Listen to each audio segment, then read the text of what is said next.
para a palestra dessa manhã, como eu falei com o tema, o que te perturba? Edgar Miguel. Bom dia a todos. Eu agradeço muito o convite, prazer estar aqui com vocês. Todo encontro é precioso, né? Porque nós temos oportunidade dessa troca que talvez daqui a muito, muito tempo a gente vai descobrir o tamanho da preciosidade que é a troca, o encontro um com os outros. A prece de Cáritas vale amanhã, né?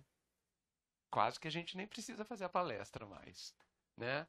É uma prece que parece que é um roteiro de vida, né? Quantas coisas a gente pode descobrir em Cáritas que são as respostas que a gente busca, não é?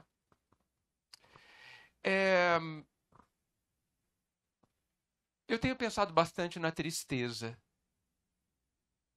Conhecem? Eu não falei dor, eu nem falei sofrimento, eu falei tristeza, que são coisas completamente diferentes. Eu posso ter dor e não ser triste. Eu posso ter sofrimento e não ter tristeza. Ok? Isso é muito importante. E eu convido a todos a pensarmos na tristeza. Até para a gente verificar qual o nível da tristeza que a gente guarda dentro de nós. Tristeza, infelizmente, é alguma coisa que a gente pode acumular. É uma pena. Devia ser proibido acumular tristeza. Devia ser impossível, mas é possível acumular tristeza. E não é bom, né? Acumular tristeza. Mas eu acho que alguma coisa dentro de nós ainda gosta um pouco dela, por mais que a gente não a queira. Então, às vezes a gente guarda até sem querer. Faz estoque, né? E eu gostaria de convidar a essa reflexão. O que eu ganho guardando tristeza? Não, veja, considero a tristeza uma emoção normal. O que quer dizer isso? Pode-se tê-la. Não tem problema nenhum em tê-la. Porque tudo que a gente sente é muito importante, gente. Eu acho que a gente não deveria renegar os nossos sentimentos ou as nossas emoções. Elas falam do que está acontecendo na profundidade de nós mesmos. Ela é uma carta. Os sentimentos, as emoções são correspondências que a gente recebe do nosso ser profundo. E se a gente precisa se conhecer e precisamos, a gente poderia aproveitar o que a gente sente para olhar para isso. Sem imediatamente falar assim, não, não quero sentir isso. Ok, mas estou sentindo. Então aproveita. Já que está sentindo mesmo, aproveita o benefício do que está sentindo. Que seja a dor, a tristeza, qualquer coisa. Mas não fica com ela. Né? Não fica acumulando, não abrace os sentimentos, assim, esses mais dolorosos. Não fique muito cultivando demais, né? Porque eles têm um propósito e eles têm também começo, meio e fim, né? Então eles também precisam encerrar o ciclo dentro da gente, trazer o seu recado, nos sensibilizar, nos impactar, e depois eles se encerram, vão embora e virão outros. Mas o objetivo sempre é a gente aprender com eles, sobre nós, né? Sobre o que está acontecendo dentro de nós. São indicativos, são indicadores. Então aquilo fisgou desse jeito, pegou dessa forma? E aí? O que eu vou fazer com isso? E aí a gente prossegue aprendendo com a gente. Porque não existe só aprendizado com o outro. Nós podemos aprender com a gente. Aliás, entendo que precisamos, que eu preciso aprender quem sou. Não é? Então é um convite para a gente pensar na tristeza, que aparentemente a gente não gosta muito, mas adora guardar. Curioso, né? A gente é meio estranho, vocês não acham? Muito bem. Eu sempre que venho à palestra, eu fico me perguntando por que é que vocês vêm às palestras. Sempre. Uma coisa impressionante. O que que o público está procurando? O Chico já respondeu, deu uma magnífica resposta, né? Ele disse que todos nós temos saudade do Cristo. Às vezes a gente nem o conhece direito, geralmente não o conhecemos direito, e já temos saudade dele. Eu concordo plenamente. Mas essa é uma resposta muito profunda, sem dúvida, muito até plena, mas ela é macro, né? Ela é ampla. E a gente pode responder essa mesma pergunta de uma forma mais específica, né?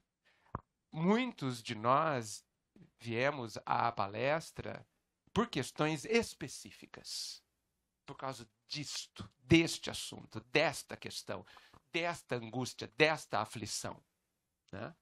Por trás disso, a saudade do Cristo, é claro. Por isso que eu tenho gostado bastante de ter a oportunidade de refletir com vocês sobre o que os aflige, o que os perturba, o que nos perturba, né? Porque geralmente o que aflige um aflige muitos, né? Então, eu convido quem quiser a colocar para nós, sem entrar em detalhes pessoais, né, o que incomoda o seu coração, o que te angustia, para que a gente possa conversar conceitualmente, é claro, né, sem a ideia de forma nenhuma de dar roteiros, quem sou eu, né, mas usando, de repente, tentando usar os conhecimentos que a doutrina nos dá para a gente conversar sobre. Ok? Então, se alguém quiser comentar ou nos contar sobre o que está afligindo o seu próprio coração, talvez até o que te trouxe até aqui, né? Seria uma honra conversarmos sobre isso. Alguém gostaria?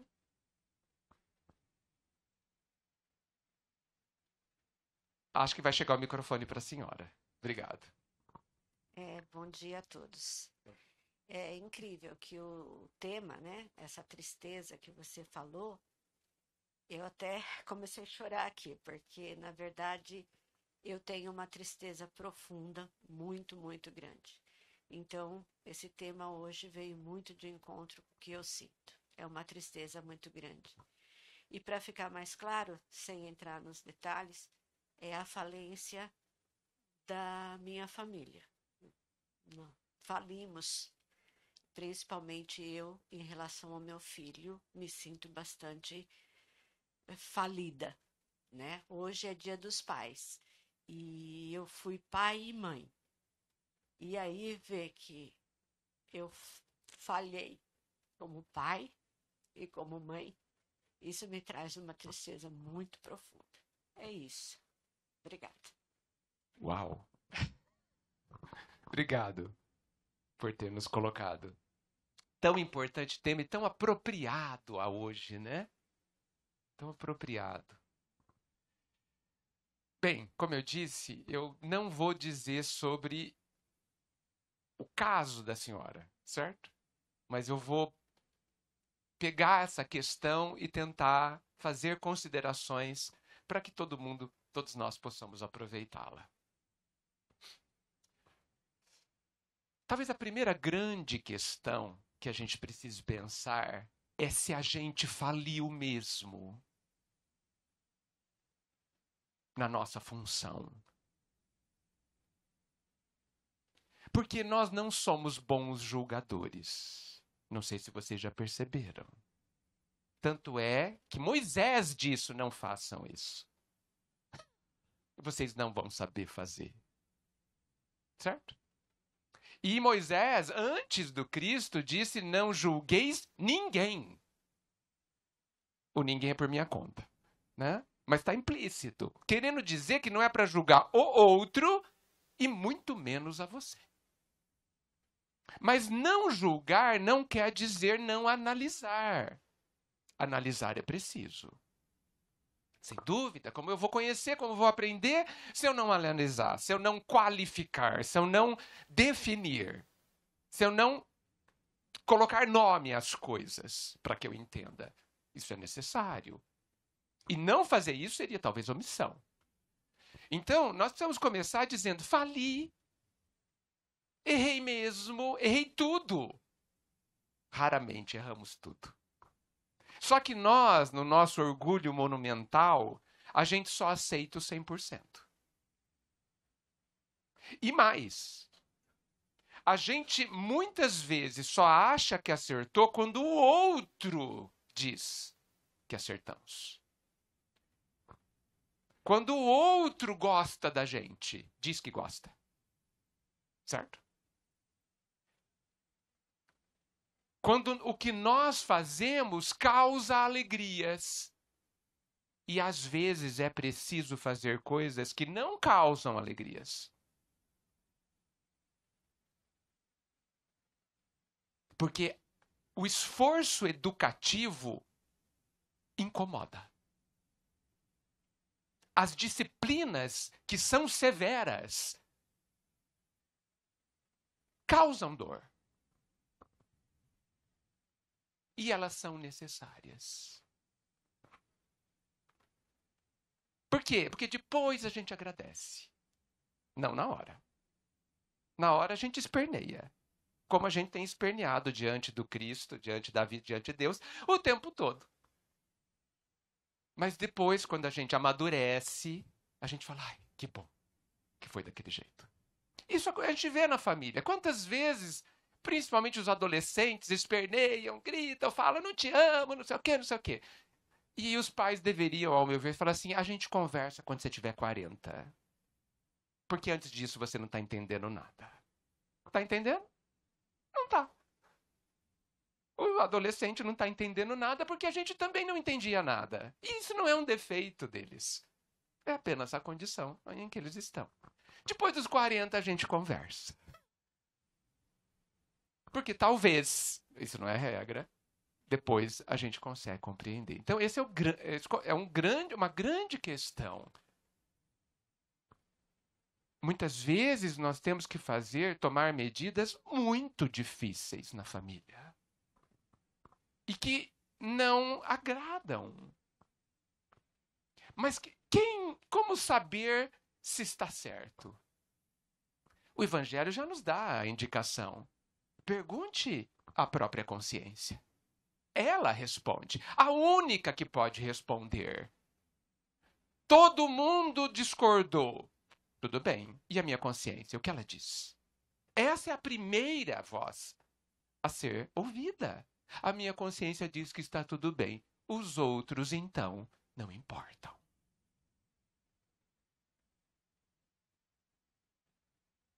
A gente aguenta isso, gente? Complexo, eu sei. Eu sei que é algo trabalhoso. Mas não foi o Cristo que disse que adianta eu ganhar o mundo todo? E perder a própria alma? Porque não andar na indicação da própria consciência é perder a alma. E a gente só fica com os efêmeros aplausos dos outros. Mas fica sem a gente mesmo. Não é uma boa troca. Então essa é a primeira grande questão.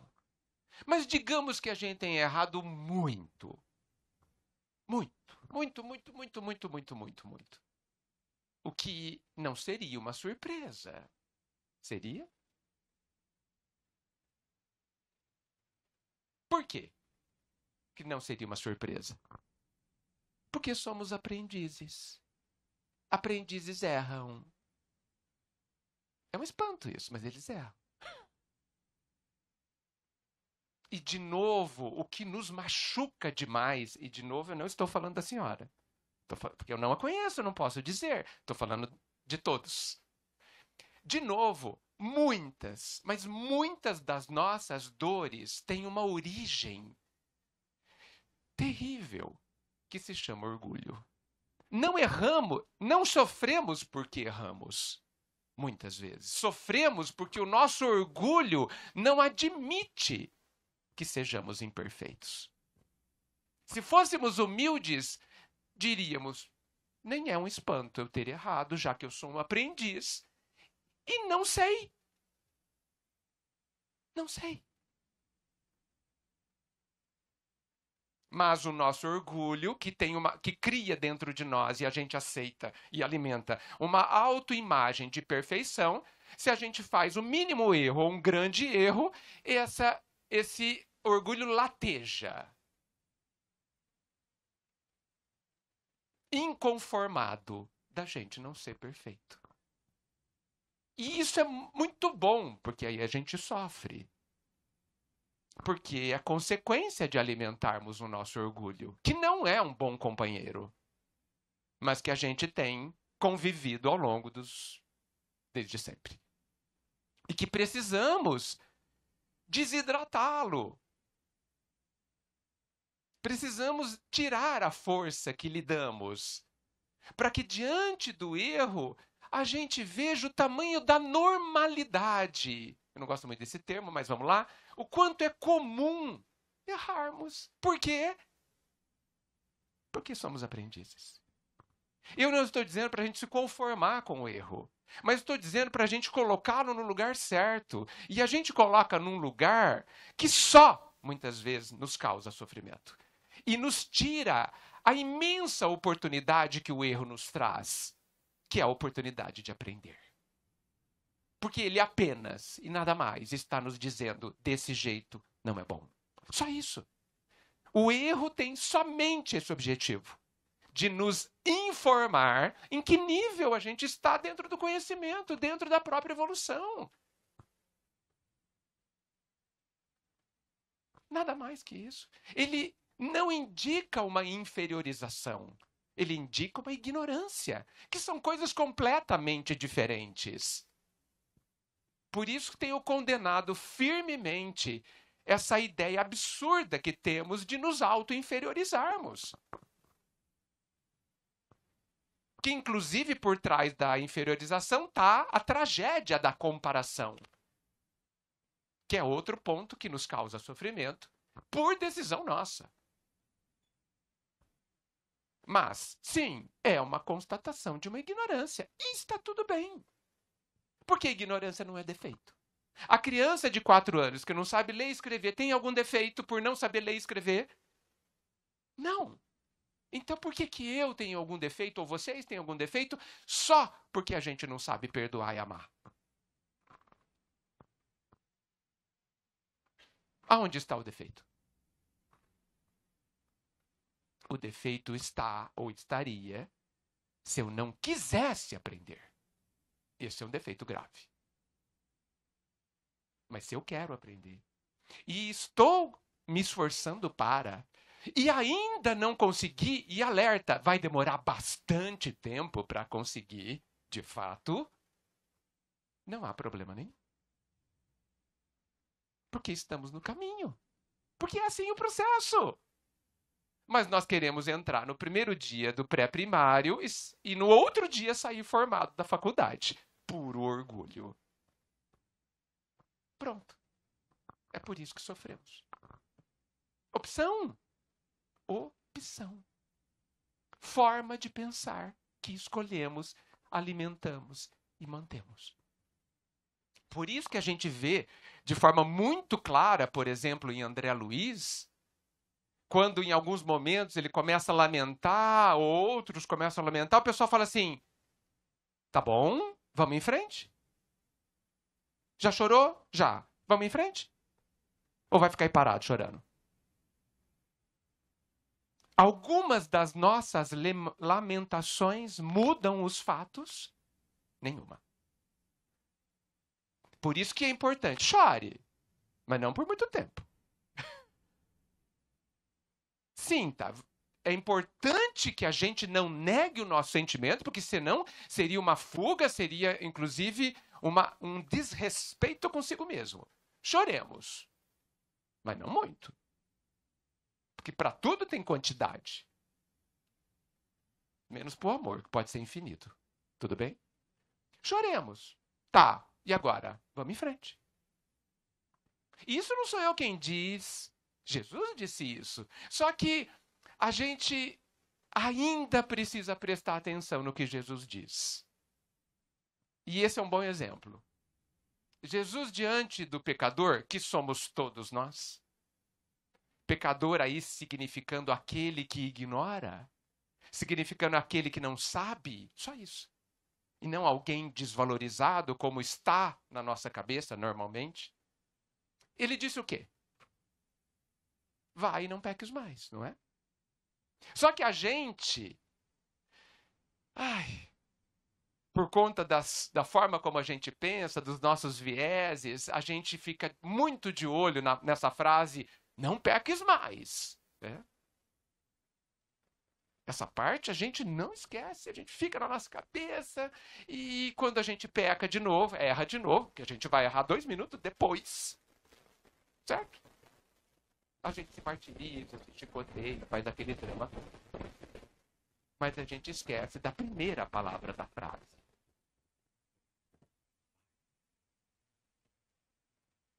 Por que a gente não presta atenção nessa primeira palavra?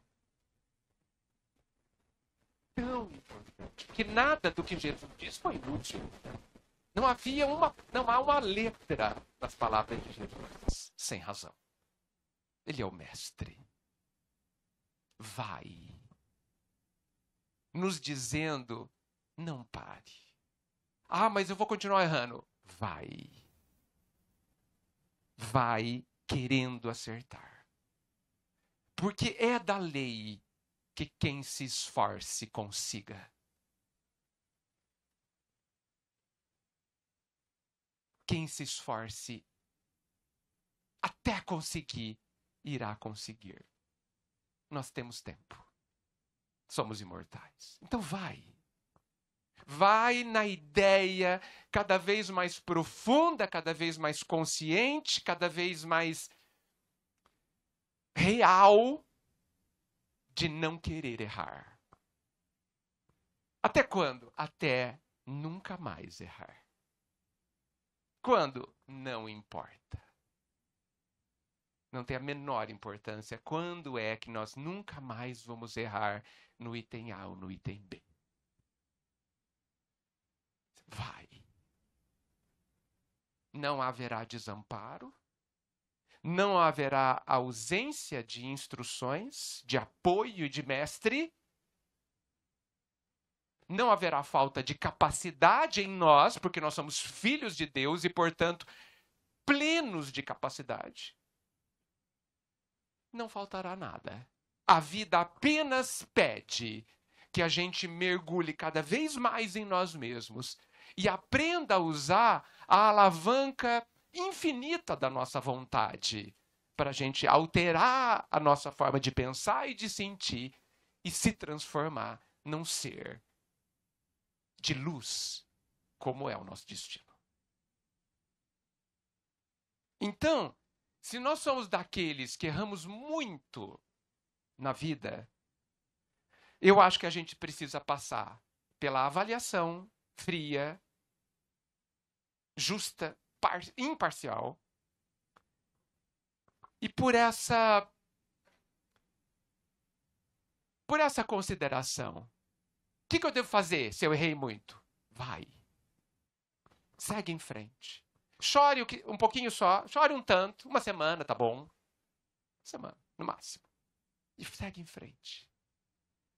Nada está perdido, gente. Olha só que interessante. Digam para mim alguma coisa irremediável. Digam para mim um exemplo só. Tentem. Oi? Que morte? Vocês conhecem alguma?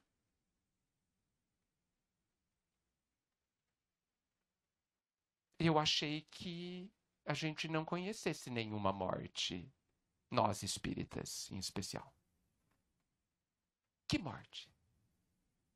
Tentem novamente. O que é irremediável? Oi?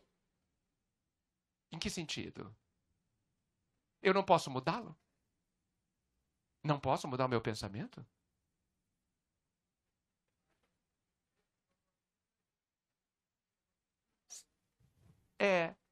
E o que tem?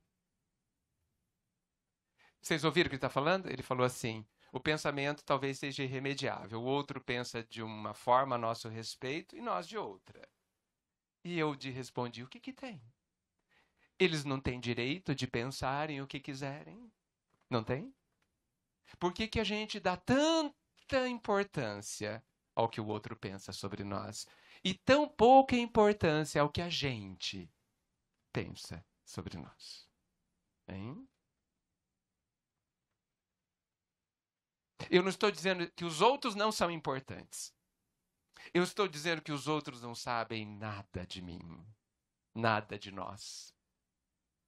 Nada. Nem a gente sabe. Muito menos quem não vive dentro de mim.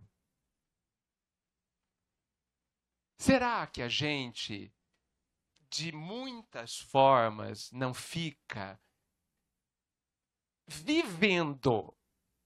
Porque o senhor já me colocou um outro tema, não sei se o senhor já percebeu. Será que, de muitas formas, a gente não fica vivendo pela aprovação do outro? E aí, eu acho que, de uma forma ou de outra, todo mundo já conseguiu a aprovação de alguém em algum momento, né? E aí eu pergunto para vocês, esse prazer que a gente sente quando alguém nos aprova, dura quanto tempo? 5 minutos? Menos? Menos? Meia hora? Vamos dar meia hora, sim.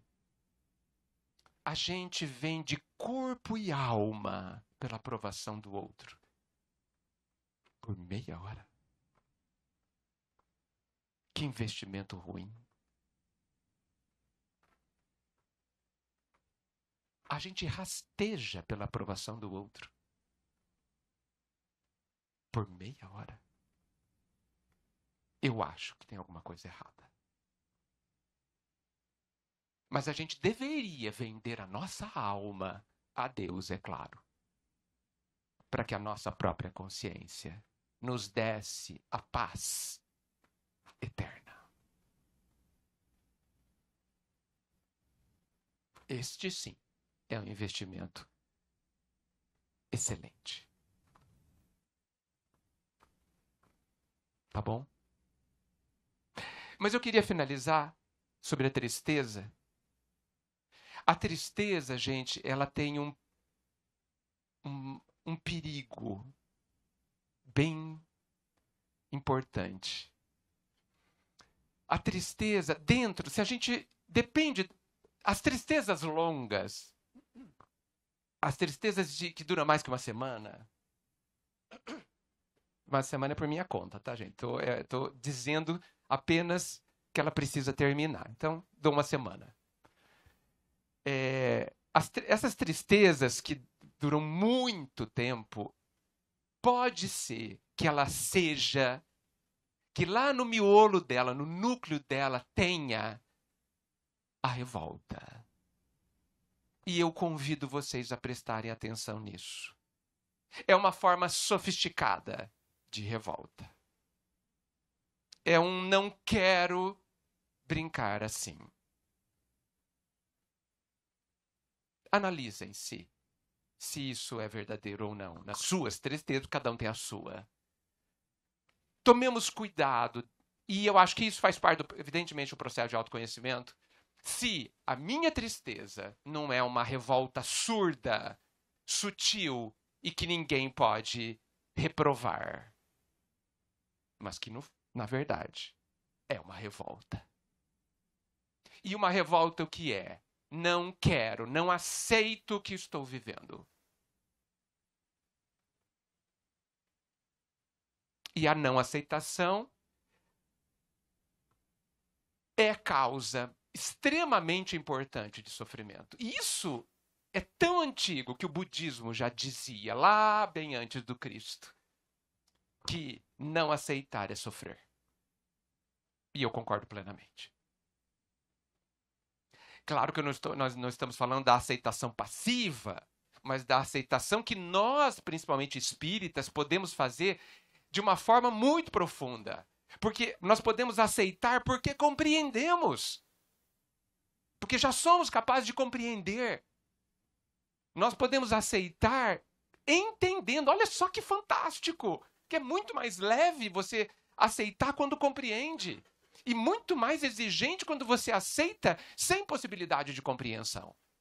Mas nós temos em muitas das nossas situações compreender para aceitar.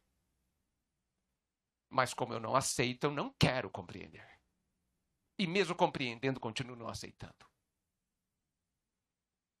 O que indica a imaturidade da nossa parte.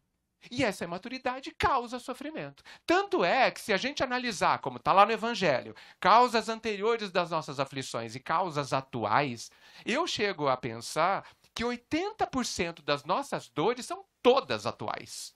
Decorrentes da forma como a gente pensa e sente as coisas hoje, sem nada a ver com as vidas passadas.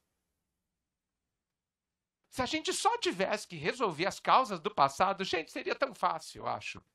Seria tão leve. Não, a gente tem que lidar com a forma como a gente pensa hoje, que é muito torta. E que nos causa sofrimento. Por quê? Porque a vida é interpretativa. A vida é como você interpreta. Escolha interpretar de outra forma e a dor desaparece. E nós ainda, na nossa imaturidade, vamos pensar assim, queremos mudar a vida. Não que muitas coisas da vida não possam ser alteradas, sem dúvida. Do lado de fora de nós tem muita coisa a melhorar. Mas será que não tem que ser a partir do interior? Não sei se eu respondi alguma coisa para a senhora. Que bom. Muito obrigado. Obrigado também. Mais alguém? Gostaria de colocar algo? Alguém aqui. Ótimo. Obrigado. Hoje o que me incomoda é o pânico. Eu tenho síndrome do pânico. Medo. Medo. O medo é um companheiro tão antigo, né, da gente. Mas um dia eu acho que nós vamos abandoná-lo. Vai demorar um tempinho ainda, mas um dia ele não estará mais caminhando conosco.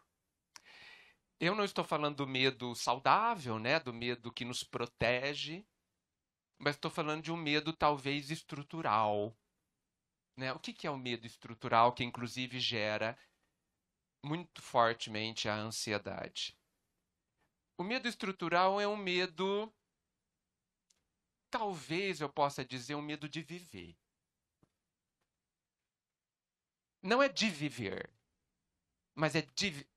Como que eu vou explicar isso? O que eu estou querendo dizer? Não é... É um medo de ter que viver cada instante. E de tudo que decorre disso. Né? Se você pensa e analisa a ansiedade que muitos de nós temos, dentro da ansiedade tem o medo. Certo? Medo do quê? A pessoa muitas vezes não responde. Porque não existe um objeto que lhe causa medo. Eu tenho medo da injeção, da barata. Tenho medo da cirurgia. São medos específicos. Tem um objeto que mexe com você. Mas a ansiedade e o pânico, que talvez até seja decorrente, mas não somente, ele é... Você não consegue definir o objeto, certo? E a síndrome do pânico, ela é tão intensa que ela impacta no fisiológico. A pessoa que tem síndrome do pânico, ela tem certeza absoluta que ela vai morrer naquela hora. Ela sente o coração em taquicardia, por exemplo. Você vai medir 12 por 8.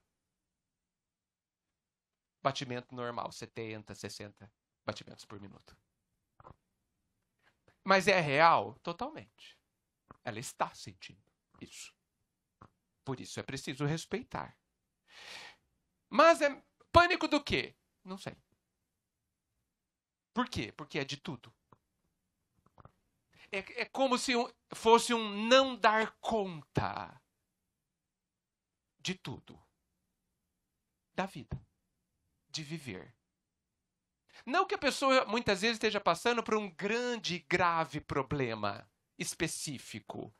Eu não dou conta de lidar com essa doença, eu não dou conta de lidar com o desencarne de alguém. Não. Hoje está um dia normal para a pessoa. E, de repente, há uma crise do pânico. Por quê? Porque há um fervilhar interior semi-inconsciente, muitas vezes, onde eu não detecto exatamente o que está pegando dentro de mim, mas alguma coisa está fervilhando, uma brasa está ali acesa dentro de mim, e de repente o fogo acende.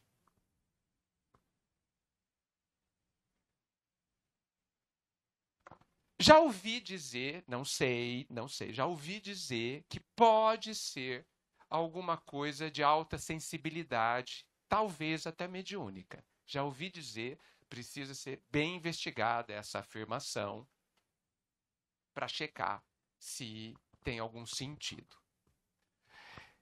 Agora, a grande questão é que um medo de viver está relacionado à forma como você enxerga a vida. Certo? Ao que você espera da vida. E quem é você dentro dessa vida? Que recursos que você tem dentro dessa vida? Dentro desse caminhar? E aí, gente, esse tema é extremamente importante, eu agradeço, porque todos nós estamos na vida. Todos nós temos a nossa cota de medo. E é muito possível que, se a gente não estiver atento a determinadas questões que eu vou citar aqui, nós podemos chegar a desenvolver a síndrome do pânico. E, se não, a desenvolver um nível de ansiedade tal que tire completamente a nossa qualidade de vida. E pior, turve a nossa forma de pensar e nos dificulte tudo o que a gente faz. Nos restringindo, porque o medo tende a gente se fechar na nossa ostra, na nossa casca cada vez mais, a evitar cada vez mais tudo aquilo que exacerbe, tudo aquilo que influencia o aumento do medo. Então a gente acaba se fechando. Que não resolve nada, mas é o que a gente faz. Muito bem. Penso eu, e isso não quer dizer que eu esteja certo, vocês vão ter que refletir sobre isso. Essa é a função de vocês. A função do ouvinte é refletir sobre o que ouve, ok? Essa é a responsabilidade de vocês, graças a Deus, não é minha. A minha é outra. O que é a nossa vida? Aonde estamos? Quais são as regras dessa vida? Como que essa vida funciona? O que eu posso fazer nesse contexto? Qual que é a minha função? Quais são as minhas possibilidades aqui? Todo mundo, se não pensa isso, mas deveria fortemente, no meu entendimento, todo mundo está lidando com a vida, sem dúvida. E Com o Cristo e com a doutrina, nós temos uma clareza sobre o que é a vida e o que somos nós, uma clareza brutal, gente, que deveria nos acalmar. Por isso que é o Consolador. Nós não precisamos ter esse medo. Não precisamos. E do que eu estou falando? Eu estou falando que nós sabemos as leis da vida, como elas funcionam. E o que a gente precisa fazer? Segui-las. Ah, mas eu não sei. Ok.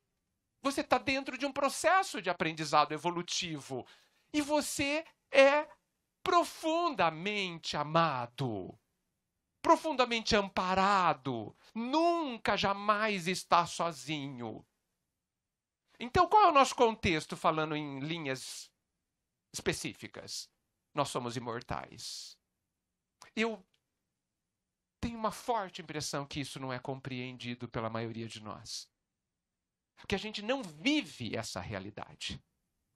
Nós não somos imortais, gente, depois que o corpo morre, tá? Nós somos imortais agora. A gente precisa se enxergar imortal permanentemente, porque é assim que é. É uma condição intrínseca. Ninguém tira isso de nós. Nós somos imortais.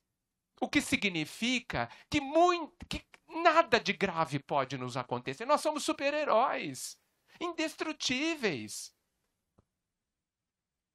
Ninguém pode nos machucar de verdade. Não morremos. Isso é muito sério. Isso pode trazer uma tranquilidade tão grande. Vocês já viram um super-herói preocupado? O super-homem se preocupa com alguma coisa? Já viram ele preocupar com alguma coisa? Só com a criptonita. Nem nós nem temos criptonita. O super-homem chega para brigar com os inimigos dele tranquilão. Ele é indestrutível. Nada de mal acontece. Ele apanha um pouco, mas nem dói tanto. Nada de mal, de fato, acontece com ele. Gente, eu estou usando essa imagem, mas é tudo verdade o que eu estou dizendo, não é? Não é? Que bom. Então nós somos imortais. Sou indestrutível. Dentro de nós existem capacidades inimagináveis. Nós somos grandiosos, gente. Nós não somos o lixo que a gente pensa que é. Essa é uma das maiores dores que a gente pode criar para nós, é se considerar um lixo. E isso é, infelizmente, mais comum do que se supõe. Nós somos grandiosos. Olha as palavras de Jesus, sois deuses. Nenhuma ovelha se perderá. Nós não perderemos. Nós somos tanto. Jesus trabalha 24 horas por dia, há tempos incontáveis por nós, porque somos preciosos. E a gente não se acha nada. Isso é o fim do mundo. Nós temos o amor do Pai. E com o amor do Pai, ninguém precisa de mais nada. Certo? Lembra? Se Deus está comigo, quem está contra mim? Ninguém. Nós temos o amor do Pai fazendo tudo que não é a nossa parte. Criando todos os contextos, as melhores experiências, aproveitando as melhores possibilidades para que a gente seja feliz o mais rápido possível. Nessa escola de viver não há uma imperfeição. Todos os contextos que a gente vive são absolutamente ideais para que a gente saiba ser feliz. Todos. Mesmo que a gente não tenha a menor concordância sobre isso. Mas não concordamos porque não enxergamos nada. Ou seja, Esqueci alguma coisa? Não. Ou seja, nada nos falta, gente. Não precisamos ter medo. Ah, mas vai acontecer alguma coisa ruim? Não, não vai. Vai acontecer uma coisa difícil. Vai acontecer uma coisa trabalhosa. Ruim, não vai. Vocês suportam essa afirmação? Vocês suportam? Olha só, hein? Tudo é aprendizado. E nós temos que aprender. Se a gente aprender isso que eu acabei de dizer, e eu me incluo nesse aprendizado, eu não tenho dúvidas disso, a gente já joga fora caminhões de lágrimas.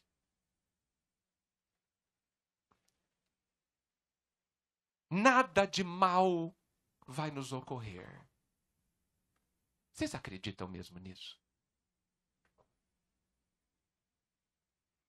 Não é fácil, hein? Não é fácil. O que nós estamos falando? Nós estamos falando assim, se amanhã eu abrir o resultado de exame médico e tiver lá uma doença grave, eu vou lá bem longe, tá? Bem difícil que eu vou falar, né? A gente vai falar assim, foi o melhor que aconteceu a mim. Um dia a gente vai falar isso. Porque vamos compreender assim. Porque é assim.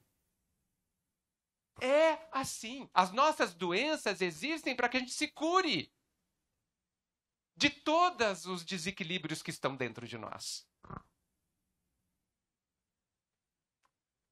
As famílias difíceis existem para que a gente aprenda a construir as famílias legais. Os relacionamentos difíceis existem para que a gente exercite aquilo que a gente nunca exercitou, exercitou muito pouco, para que os futuros relacionamentos sejam muito legais, muito melhores. Tudo o que está acontecendo conosco, tudo o que está em nossas vidas é excelente.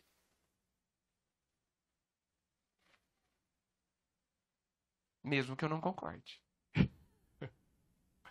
Ah, mas é difícil. Sem dúvida.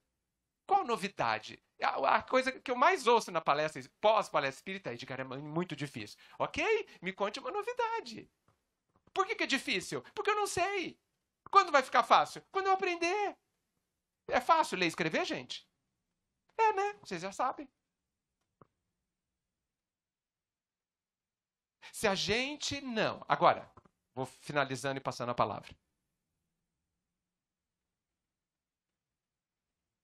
Essas coisas que eu disse agora sobre o que é a vida, o que tem dentro de nós, a nossa grandeza, a impressão que eu tenho, a impressão muito forte, é que a gente não concorda com isso. Que a gente nem acredita e nem concorda. E por que eu falo isso? Pelas formas de falar que eu ouço. Pelas nossas formas de falar e, fundamentalmente, pelas nossas formas de agir. Enquanto a gente reclamar dos exercícios que a vida nos dá e chamá-los de tragédias e de dificuldades, eu vou entender que a gente não entendeu coisa alguma. Tá lá, no começo do nosso lar. André estava no hospital já após umbral, chegou Clarencio para visitá-lo pela primeira vez. Oi, André, tudo bem? E ele rezou a lista de reclamações dele. Se vitimizou. Nossa, eu estou sofrendo muito. E blá, blá, blá, blá, blá, blá. Clarencio ouviu pacientemente os 15, 20 minutos que ele reclamou. Quando ele parou, Clarencio disse alguma coisa assim que eu peço para que vocês leiam lá no comecinho do nosso lar. Aqui para nós, André, luta é oportunidade.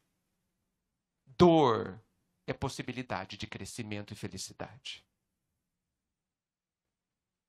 Então, se você quiser ficar aqui, vai ter que pensar diferente. Vamos começar de novo. E aí, André, como você está? E ele se reposiciona e nunca mais reclama. Então, enquanto nós Eu não estou dizendo que a gente não vai sentir o impacto dos exercícios. Vamos, sem dúvida. Eles serão difíceis? Sem dúvida. Eles serão muito exigentes? Sem dúvida. Trabalhosos? Sem dúvida. Mas nós não estamos aqui para se divertir. Aqui não é parque de diversões, como a gente tenta construir. Aqui é uma escola e oficina. E em escola e oficina se trabalha. Dentro de nós, acima de tudo. Enquanto a gente orar de manhã para Deus, ai, Deus, me dê um bom dia. E o que a gente quer dizer é, vou trocar pelas palavras verdadeiras, Deus, me tire todos os problemas. Enquanto a gente fizer a oração com essa intenção, é porque a gente não entendeu o que é esta vida. E todas as vezes que o problema acontecer, problema na nossa ótica, para Deus é puro exercício, a gente vai sofrer mesmo. E vai se considerar desamparado, esquecido, abandonado e incapaz. Escolhas. Porque nós poderíamos nos considerar, puxa, Deus achou que eu estou pronto para aprender esse exercício. Que legal! Puxa, esse exercício é bem complicado. Onde eu vou estudar para aprender a vivê-lo? Evangelho, Livro dos Espíritos, etc, etc. Legal, vou lá estudar. Nossa, mas eu vou ter que me conhecer também. Então eu vou também me conhecer. Pronto, olha a estratégia de vida completamente diferente, completamente positiva. Olha, você é entusiasmado por viver a sua doença, por viver o seu exercício, a sua família complexa, o seu relacionamento complexo. Olha só que entusiasmo para você extrair da situação que a vida te dá com tanto amor a sua felicidade. Pronto, a vida se alterou. Pronto. Mudou a vida completamente. Por quê? Porque mudou a forma como você vê. Enquanto a gente não alterar esse ponto, os pânicos aumentarão. As ansiedades aumentarão. As depressões aumentarão. As lágrimas aumentarão. E talvez a gente ouça no nosso íntimo a mesma coisa que Emmanuel ouviu depois que não aproveitou o minuto glorioso com Jesus. Aonde no sonho os seus mentores disseram o seguinte: prepare-se, porque não haverá consolo no mundo suficiente para diminuir as suas dores. Desculpa, as suas lágrimas. Não haverá consolo suficiente no mundo, porque o mundo não pode dar consolo para suas lágrimas. Nós podemos mudar isso.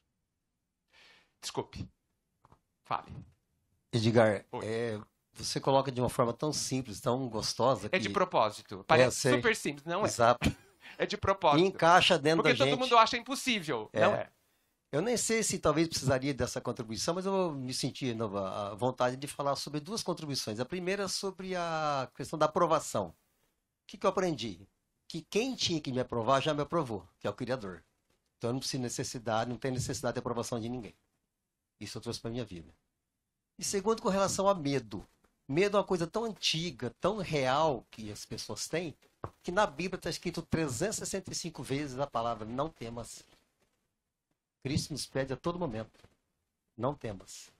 Mas isso vai de cada um compreender, interiorizar isso e praticar isso. Mas muito obrigado, sua palestra é top. Obrigado. De fato, eu vi circulando na internet esses dias uma frase sobre medo que eu gostei muito, que tanto o medo quanto a fé são abstratas, né? É um pensamento e dá o mesmo trabalho. Então vamos para a fé, que é melhor. Gente, o nosso tempo acabou, mas eu acho que foi. Não precisamos de mais nada, pelo menos eu não preciso, né? Já ouvi o que eu tinha que ouvir hoje. Eu agradeço muito. É muito bom, realmente. Dentro do que eu acabei de dizer, de que a gente tem tudo que a gente precisa, a possibilidade desse encontro e da gente discutir em que ponto a gente está travado é muito pode ser muito curativo. E eu insisto para vocês, acreditem. Eu sou o que mais precisa disso que estou dizendo. Eu tenho um minutinho ainda. Há uns 10 anos atrás, eu só falava de perdão. Alguns que me conhecem há muito tempo pegaram essa fase. Só todas as palestras, né, sobre perdão. Eu chegava em casa, minha esposa falava, qual foi o tema? Perdão. Não, de novo. Entendeu? Eu acho que eu passei uns 3 anos falando de perdão. Eu dava seminário sobre perdão. Depois, nunca mais falei. Ou falei muito pouco. Aí, analisando, eu descobri, e nem foi tão difícil assim, de que eu precisava tremendamente do perdão. Mas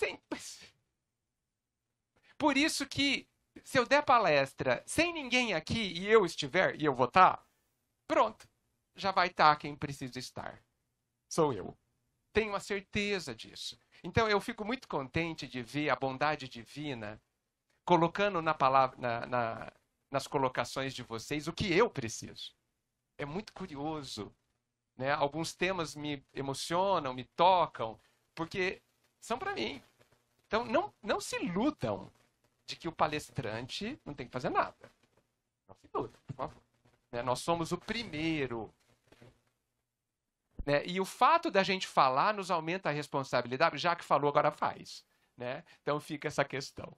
Tá bom? Gente, muita luz no coração. E vamos aproveitar encerrando amanhã, fazendo a prece. E isso também será o passe coletivo, porque a bondade do Pai não perde a oportunidade de nos fortalecer, de nos tocar no coração e dizer assim, para cada um de nós particularmente, eu estou aqui. Você não está sozinho. Eu não vou fazer a sua parte. Mas eu estarei com você para que você faça. E nasça dentro de você uma alegria, uma autoadmiração que nunca mais vai embora. Obrigado, Mestre, por estar assim conosco. Nos ajude à percepção de te perceber, de te sentir, de saber que está conosco. Mas que a caminhada é minha. E cada vez mais eu vou querer caminhá-la, subir o monte das minhas dificuldades, me esforçar como nunca, porque o prêmio é eterno, que é a paz íntima. Obrigado por esse amor incompreensível, de tão grande, de tão profundo, de tão pleno, que cada vez mais nos toca, porque cada vez mais é percebido por nós e faz com que a gente caminhe com mais tranquilidade, sem medo, ou pelo menos sem tanto medo. Talvez assustados pelos imprevistos, mas logo depois sempre lembrando que nada me faltará. Obrigado, Mestre, por estarmos juntos, porque só juntos